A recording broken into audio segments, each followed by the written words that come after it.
Once upon a time, in a cozy little house nestled at the edge of a vast and enchanting forest, lived a loving mother goat and her 7 playful kids.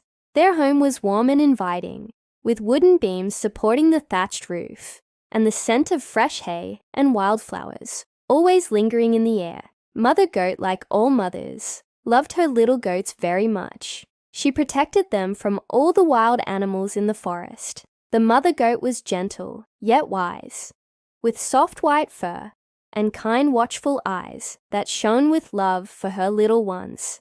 The kids, full of energy and mischief, frolicked around the house, their tiny hooves clicking against the wooden floor as they played. One bright morning, the mother goat gathered her children around her before leaving for the forest to gather food. Her voice, always calm and soothing, became firm as she warned them. "Dear children, I must go to the forest. Be very careful while I am away. The wicked wolf is always lurking nearby. If he comes, do not open the door under any circumstances. He may try to trick you, but you will recognize him by his rough voice and his black paws." The little goats, despite their playful nature, were obedient and promised to be cautious. She kissed them one by one, her nose brushing against their soft fur, before stepping out into the morning light. The sun cast golden rays through the tall trees, and a cool breeze rustled the leaves as she made her way into the forest, unaware of the danger that lurked nearby. Not long after, a shadow moved between the trees. The wolf, a fearsome creature with a thick matted coat of grey fur and piercing yellow eyes, had been watching the house from a distance. His long, sharp claws dug into the earth as he prowled closer, his mind scheming how to deceive the little goats. Then, licking his lips hungrily, he knocked on the door with his heavy paw. "Open up, dear children. Your mother has returned and brought something for each of you," he called in his deep, growling voice. The little goats instantly knew it was not their mother. "No, no, you are not our mother. She has a soft, gentle voice, but yours is rough and deep. You are the wicked wolf," they cried, pressing against each other in fear. The wolf growled in frustration and stormed off to a nearby shop. There, he bought a large piece of chalk and swallowed it, hoping to soften his voice. Then he returned to the house, his stomach churning, and knocked again. "Open the door, dear children. Your mother has returned and bring gifts for each of you." This time his voice was higher and smoother, but as he rested his paw on the windowsill, the little goats saw his dark, menacing claws. "No, our mother has white feet, but yours are grey. You are the wicked wolf," they shouted. Now seething with rage, the wolf ran to the baker and snarled, "Smear my paws with dough so they become white." The baker, frightened by the glint of the wolf's sharp teeth, hesitated, but at last obeyed, with his paws covered in dough. The wolf then hurried to the miller. "Sprinkle white flour over my paws so they look just like a goat's," he ordered. The miller, trembling with fear, quickly dusted the wolf's paws until they were as pale as snow. Satisfied with his disguise, the wolf returned to the house and knocked a 3rd time. His voice was gentle, and when the little goats peeked through the crack in the door, they saw white paws.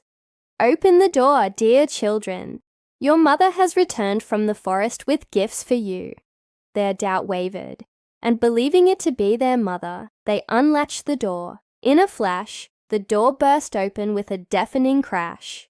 The wolf lunged inside, his golden eyes gleaming with triumph as his lips curled into a wicked grin.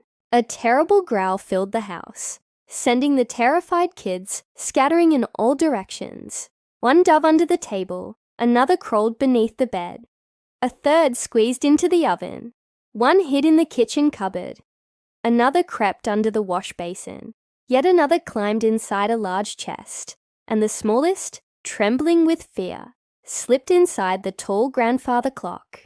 The wolf sniffed the air, his keen nose leading him to each trembling little goat. One by one, he swallowed them whole, his stomach stretching grotesquely with each gulp. Only the smallest kid, hidden deep inside the clock, remained safe. With a belly full and a satisfied grunt, the wolf staggered out of the house and collapsed beneath an old oak tree in the meadow, where he soon fell into a deep, snoring sleep. When the mother goat returned, her heart sank at the sight of the broken door, the overturned furniture, and the eerie silence that filled the once lively home. Frantic, she called out for her children. Her voice, filled with sorrow and fear, echoed through the empty rooms. At last, a faint quivering voice answered from inside the grandfather clock. The smallest kid crawled out, his eyes filled with tears, and sobbed as he told his mother what had happened. "I was so scared, Mama," the little kid whimpered, clinging to her. "When you left, we locked the door just like you told us. But then, we heard a knock, and a voice said, 'Open up, my dear children. Your mother is back.' At first, we didn't believe it. His voice was deep and strange, not like yours at all." He sniffled and wiped his nose on her apron. But then he came back with a softer voice and showed us his white paw through the window. "It looked like yours. We thought it was really you, Mama." So we opened the door. His little hooves trembled as he continued. "It was the wolf. He rushed in and scared us. We tried to run and hide, but he was too fast. He swallowed everyone, one by one. I crawled into the clock just in time and didn't make a sound. I heard everything, Mama. And then it was so quiet." Determined to save her children, the mother goat followed the wolf's heavy snores until she found him stretched beneath the oak tree, his belly round and shifting slightly. She placed her ear close and heard faint movements within. Hope surged in her heart. With steady hands, she took a pair of sharp scissors and carefully cut open his stomach. To her immense relief, one by one, the little goats tumbled out, shaken but unharmed. They clung to their mother, their eyes wide with astonishment and joy.